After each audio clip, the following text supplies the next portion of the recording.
লালা আর কতদিন এই আলু সিদ্ধ দিয়ে ভাত খাবো? প্রতিদিন আর এইসব ভালো লাগে না।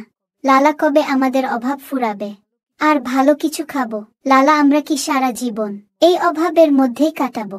কি করবে আর বলো গিন্নি, ঈগল মালিকের আপেল বাগান পরিচর্যার কাজ করে যা টাকা আয় করি তা দিয়ে তো আলু ঠিকভাবে কিনতে পারি না, আবার ভালো মন্দর বাজার করবো কিভাবে গিন্নি? শোনো না লালা, তোমাকে বলছি কি, অনেক দিন হলো তো মাংস খাই না। ঈগল মালিকের কাছে থেকে আগাম বেতনটা নিয়ে নিও, আর আসার সময় একটুখানি মাংস নিয়ে এসো, কেমন?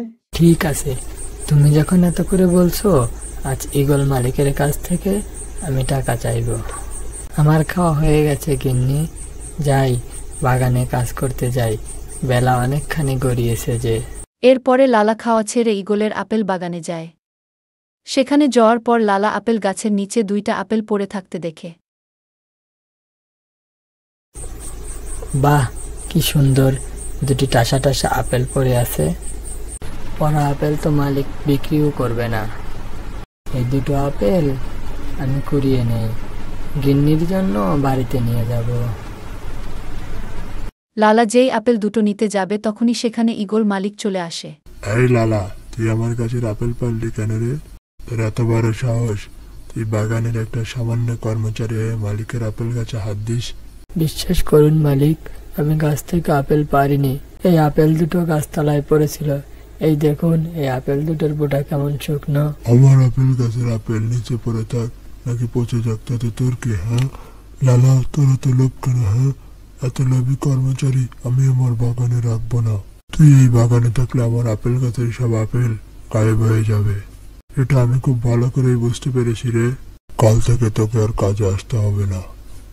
না না মালিক, আমাকে এভাবে কাজ থেকে তাড়িয়ে দিবেন না, আমি আর কোনোদিনও গাছের ফলে হাত দেব না।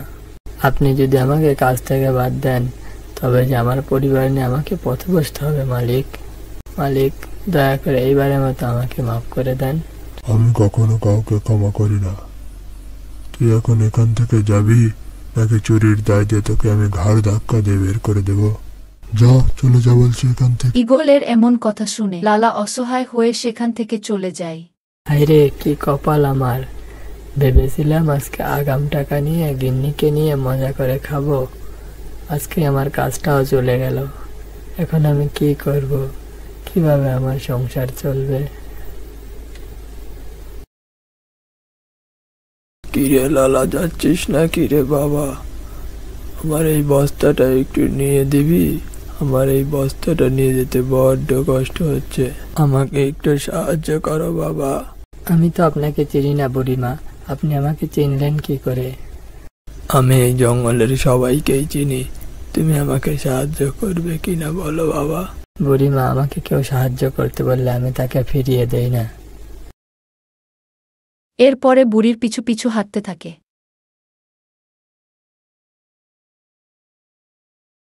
থাম বাবা, থাম, অনেকটা পথ চলে এসেছি, এবার আমাকে বস্তাটা দিয়ে দে, আর তোকে কষ্ট করতে হবে না। এই নাও বুড়িমা, তোমার বস্তা। এই বলে লালা বুড়ির বস্তা বুড়িকে দিয়ে দেয়। বুড়ি মেয়ে বস্তা থেকে একটা পাকা পেঁপে বের করে লালাকে দিয়ে বলে, বাবা, এই নে একটা পাকা পেঁপে নে, বাড়িতে গিয়ে খেয়ে নিস, আমার কাছে তোকে দেওয়ার মতো আর যে কিছুই নেই। এই গরিবের কাছে তোমার দেওয়া দুটি খেজুরি অমূল্য সম্পদ। যাই বুড়িমা। এই বলে লালা বাড়িতে ফিরে যায়। একই লালা, তোমার না আজকে মাংস আনার কথা ছিল? মাংস না এনে একটা পেঁপে নিয়ে কেন এসেছো শুনি? গিন্নি, মালিক আমাকে কাজ থেকে বের করে দিয়েছে, আমাদের এই জন্মে আর মাংস খাওয়া হবে না বুঝি। এই পেঁপেটা এক বুড়িমা দিয়েছে, এখন এই পেঁপেটাই দুইজন মিলে খাই। এরপরে লালা এর গিন্নি ঘরে যায়, এর পেঁপে খেতে থাকে। আহ গিন্নি, এই যে অমৃত পেঁপে খেলাম আমি, একটা পেঁপে খেয়েই আমার প্রাণ জুড়িয়ে গেল। গিন্নি, চলো আমরা এই পেঁপে চাষ করি। তারপরে তারা দুইজন মিলে পেঁপের বিচি মাটিতে বুনে দেয়।